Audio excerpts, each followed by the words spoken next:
بسم اللہ الرحمن الرحیم۔ السلام علیکم۔ موت کے بعد پیش آنے والے حالات کے بارے میں ہم جانیں گے حدیث کی روشنی میں۔ اگر آپ اس ویڈیو کو دیکھ رہے ہو تو اس ویڈیو کو پورا دیکھیے گا، کیونکہ حدیث جو ہے وہ پوری سننا چاہیے اور دوسروں تک شیئر کرنا چاہیے صدقہ جاریہ سمجھ کر۔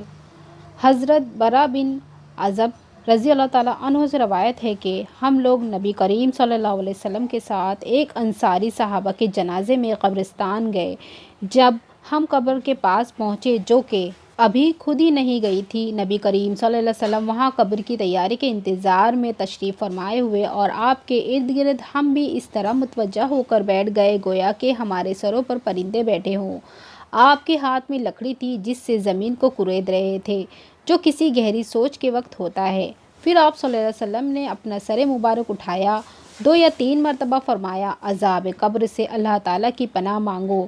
پھر ارشاد فرمایا، اللہ کا مومن بندہ اس دنیا سے منتقل ہو کر جب عالم برزخ میں پہنچتا ہے، یعنی قبر میں دفن کر دیا جاتا ہے، تو اس کے پاس 2 فرشتے آتے ہیں۔ وہ اس کو بیٹھاتے ہیں، پھر اس سے پوچھتے ہیں کہ تمہارا رب کون ہے؟ وہ کہتا ہے کہ میرا رب اللہ ہے۔ پھر پوچھتے ہیں تمہارا دین کیا ہے؟ وہ کہتا ہے میرا دین اسلام ہے۔ پھر پوچھتے ہیں کہ یہ آدمی جو تم میں نبی بنا کر بھیجے گئے تھے، یعنی حضرت محمد صلی اللہ علیہ وسلم، ان کے بارے میں تمہارا کیا خیال ہے؟ وہ کہتا ہے وہ اللہ تعالیٰ کے رسول ہیں۔ فرشتے کہتے ہیں کہ تمہیں یہ بات کس نے بتائی، یعنی تمہیں ان کے رسول ہونے کا علم کس ذریعے سے ہوا؟ وہ کہتا ہے میں نے اللہ تعالیٰ کی کتاب پڑھی، اسی پر ایمان لایا اور اس کو سچ مانا۔ اس کے بعد رسول صلی اللہ علیہ وسلم نے ارشاد فرمایا، مومن بندہ فرشتوں کے مذکورہ بالا سوالات کے جوابات جب اس طرح ٹھیک دیتا ہے تو ایک منادی آسمان سے ندا دیتا ہے، یعنی اللہ تعالیٰ کی طرف سے آسمان سے اعلان کر دیا جاتا ہے کہ میرے بندے نے سچ کہا، لہٰذا اس کے لیے جنت کا بستر بچھا دو، اسے جنت کا لباس پہنا دو، اور اس کے لیے جنت میں ایک دروازہ کھول دو۔ چنانچہ وہ دروازہ کھول دیا جاتا ہے اور اس سے جنت کی خوشگوار ہوائیں اور خوشبوئیں آتی رہتی ہیں، اور قبر اس کے لیے حد نگاہ تک کھول دی جاتی ہے۔ یہ حال تو رسول اللہ صلی اللہ علیہ وسلم نے مرنے والی مومن کا بیان فرمایا۔ اس کے بعد آپ نے کافر کی موت کا ذکر کیا اور ارشاد فرمایا، مرنے کے بعد اس کی روح اس کے جسم میں لوٹائی جاتی ہے، اور اس کے پاس بھی 2 فرشتے آتے ہیں۔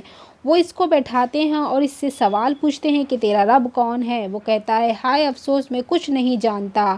پھر فرشتے اس سے پوچھتے ہیں کہ تیرا دین کیا تھا؟ وہ کہتا ہے ہائے افسوس میں کچھ نہیں جانتا۔ پھر فرشتے اس سے کہتے ہیں کہ آدمی جو تمہارے اندر بحیثیت نبی کے بھیجا گیا تھا، تمہارا اس کے بارے میں کیا خیال تھا؟ وہ پھر بھی یہی کہتا ہے ہائے افسوس میں کچھ نہیں جانتا۔ اس کے سوال و جواب کے بعد آسمان سے ایک پکارنے والا اللہ تعالیٰ کی طرف سے پکارتا ہے کہ اس نے جھوٹ کہا۔ پھر اللہ تعالیٰ اس کی طرف سے ایک منادی آواز لگاتا ہے کہ اس کے لیے آگ کا بستر بچھا دو اور اسے آگ کا لباس پہنا دو، اور اس کے لیے دوزخ کا ایک دروازہ کھول دو۔ چنانچہ یہ سب کچھ کر دیا جاتا ہے۔ رسول اللہ صلی اللہ علیہ وسلم فرماتے ہیں کہ دوزخ کے اس دروازے سے دوزخ کی گرمی اور جلانے جھلسانے والی ہوائیں اس کے پاس آتی رہتی ہیں، اور قبر اس پر تنگ کر دی جاتی ہے کہ جس کی وجہ سے اس کی پسلیاں ایک دوسرے میں گھس جاتی ہیں۔ حضرت انس بن مالک رضی اللہ تعالیٰ عنہ سے روایت ہے کہ رسول اللہ صلی اللہ علیہ وسلم نے ارشاد فرمایا، بندہ جب اپنی قبر میں رکھا جاتا ہے تو اس کے ساتھی یعنی اس کے جنازے کے ساتھ آنے والے پس چل دیتے ہیں، اور ابھی بھی اتنے قریب ہوتے ہیں کہ ان کی جوتیوں کی آواز وہ سن رہا ہوتا ہے۔ اتنے میں اس کے پاس 2 فرشتے آتے ہیں اور اس کو بیٹھاتے ہیں۔ پھر اس سے پوچھتے ہیں تم اس شخص محمد صلی اللہ علیہ وسلم کے بارے میں کیا کہتے تھے؟ جو مومن ہوتا ہے وہ کہتا ہے میں گواہی دیتا ہوں کہ وہ اللہ تعالیٰ کے بندے اور اس کے رسول ہیں۔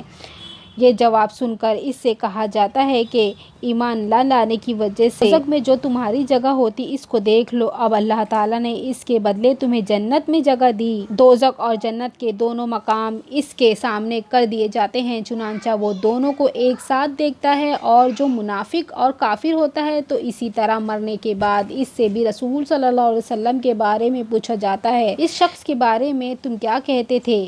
وہ منافق اور کافر کہتا ہے کہ میں اس بارے میں خود تو کچھ نہیں جانتا تھا، دوسرے لوگ جو کہا کرتے تھے وہی میں بھی کہتا تھا۔ اس کے اس جواب پر اس سے کہا جاتا ہے کہ تو نے تو خود جانا اور نہ ہی جاننے والوں کی پیروی کی۔ پھر سزا کے طور پر لوہے کے ہتھوڑے سے اس کو مارا جاتا ہے۔ اس سے وہ اس طرح چیختا ہے کہ انسان و جنات کے علاوہ اس کے آس پاس کی ساری چیزیں اس کی چیخ سنتی ہیں۔ آج یہ حدیث سننے کے بعد آپ کو کیا لگتا ہوگا کہ قبر کے عذاب کی کتنی بڑی سختی ہے؟ یعنی جو پہلی منزل ہے وہ قبر کی عذاب ہے۔